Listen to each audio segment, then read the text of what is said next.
Hey guys, सो आज इसमें आपको देखने को मिलेगा कि अनन्या की लाइफ में बहुत अप्स एंड डाउन आए। जब वो पैदा हुई थी तब उसकी मॉम की शादी भी नहीं हुई थी और उसकी मॉम ने उसको एक्सेप्ट करने से मना कर दिया था। पर वो उसके सारे खर्चे उठाती थी, उसकी सारी चीज़ें पूरी करती थी। और उसके बाद वो रोहित से मिली तो उसको रोहित से प्यार हो गया। वो दोनों एक साथ रहने लगे। बट तभी उसको रोहित की पहली वाइफ पूनम का और रोहित का मिलना पता चलता है और इस वजह से वो गुस्सा होकर घर छोड़ के चली जाती है। रोहित उसको बहुत मनाता है और वो कतर चले जाती है। रोहित कतर भी जाता है उसको मनाने के लिए, बट अनन्या नहीं मानती है। अनन्या बोलती है कि मैं नहीं मान सकती, तुमने मेरा ट्रस्ट तोड़ा है एक बार, मैं नहीं मानूंगी। कतर आए हुए अनन्या को पूरे 4 साल हो गए हैं और वो बहुत आगे निकल चुकी है। वो उस रिलेशनशिप में वापस नहीं जाना चाहती और अनन्या और रोहित का बेटा कबीर अब 4 साल का हो गया है। अनन्या उसको प्यार तो बहुत करती है बट उसको सिर्फ अपनी एक गलती मानती है। उसके लिए उसने एक हाउस हेल्पर रख रखी है जो उसका पूरा ध्यान रखती है। वो अनन्या उसकी सारी चीज़ें पूरी करती है, पर उसके साथ ना तो वो कभी खेलती है ना ही कभी उसके साथ फ़ोटोग्राफ्स खिंचवाती है, क्योंकि उसको जब भी कबीर दिखता है तो उसको हमेशा रोहित याद आता है और रोहित से उसको अपनी गलती नज़र आती है। अनन्या और हैरी का भी प्रोफेशनली काम बहुत अच्छा चल रहा है। हैरी कबीर का काफ़ी ख्याल रखता है। वैंडी जो कि अनन्या की फ्रेंड है उसको बीच बीच में बोलती रहती है कि तूने पुरानी अनन्या को अंदर ही छुपा लिया है और दुनिया को दिखाती है जो तू नहीं है, क्योंकि अनन्या बहुत ज़्यादा स्टिफ हो चुकी है।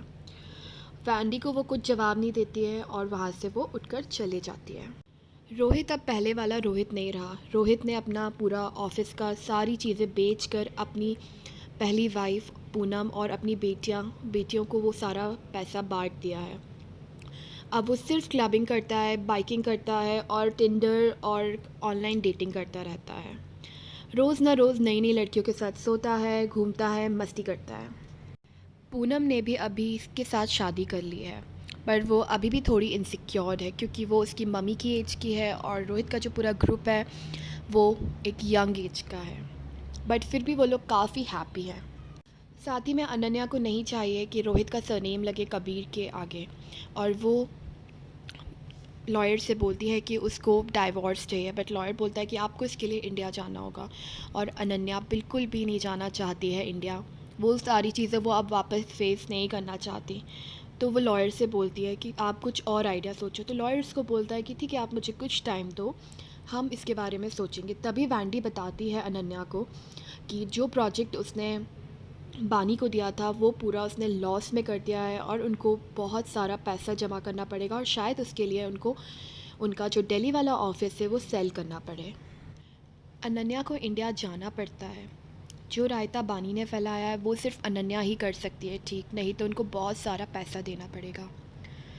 महक आनंद से अनन्या मिलती है और वो डील वापस से उनकी स्टार्ट हो जाती है। वो नहीं तोड़ती है महक आनंद। बट अभी बहुत कुछ होना बाकी था। महक आनंद का जो हस्बैंड है और बानी, उन दोनों का अफेयर चल रहा होता है, और फिर महक आनंद को इस बारे में पता चल जाता है और महक आनंद डील तोड़ देती है और बहुत बड़ा बुला सुनाती है अनन्या को, और उससे बोलती है कि उसको पूरे काम का 50 लाख चाहिए।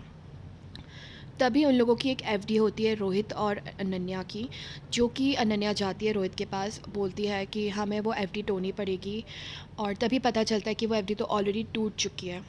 वो पैसा बानी को रोहित दे देता है और बानी उस एफडी को तोड़ देती है, और फिर इन दोनों के बीच में बहुत झगड़ा होता है, बहुत कहा सुनी होती है।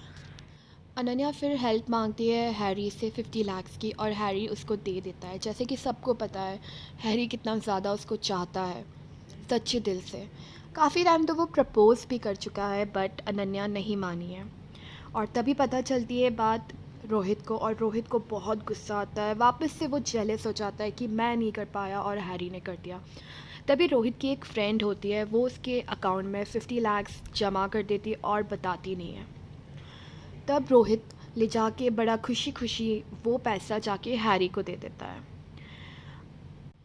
अनन्या को पता चलता है कि बानी का अफेयर है महक आनंद के हस्बैंड के साथ, और उसको वापस से वो सारी बातें रिकॉल हो जाती हैं। बट अनन्या बानी को डांटती नहीं है, समझाती है। और फिर पता चलता है कि निक्की आने वाली है और निक्की ने एक लड़का पसंद कर लिया है वहीं पर। बट निक्की काफ़ी डरी हुई होती है क्योंकि उसको मिलवाना होता है अपनी फैमिली से उन सबको, जो कि बहुत ही ज़्यादा खिचड़ी फैमिली है बेसिकली। सो सब रोहित से बोलते हैं प्लीज़ तुम अच्छे से आना, पी कर मत आना, और रोहित फाइनली अच्छे से आता है। ये लोग सब मिलते हैं और वहाँ पर ये पता नहीं होता है कि अनन्या और रोहित का ब्रेकअप हो चुका है, डिवोर्स होने वाला है। बट वो लोग ऐसे बिहेव करते हैं कि वो बिल्कुल साथ में हैं। तभी तभी आती है बात कन्यादान की, क्योंकि सारी बातें फ़िक्स हो चुकी होती हैं। और निक्की बोलती है कि मैं अपने छोटे भाई कबीर से कन्यादान लूँगी।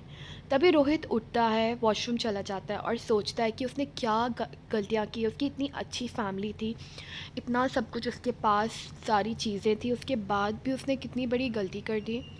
सो गाइज़, इससे हमें यही सीखने को मिलता है कि हमारे पास जो भी है, जितने भी लोग हैं, उनको अच्छे से आप प्यार करो, अच्छे से रहो और खुशी खुशी जियो। Till then, thank you so much. मैं आपके साथ ऐसे ही नई नई स्टोरीज़ लेकर आऊँगी, और आप लोग प्लीज़ मेरे चैनल को सब्सक्राइब करना ना भूलें। And thank you so much.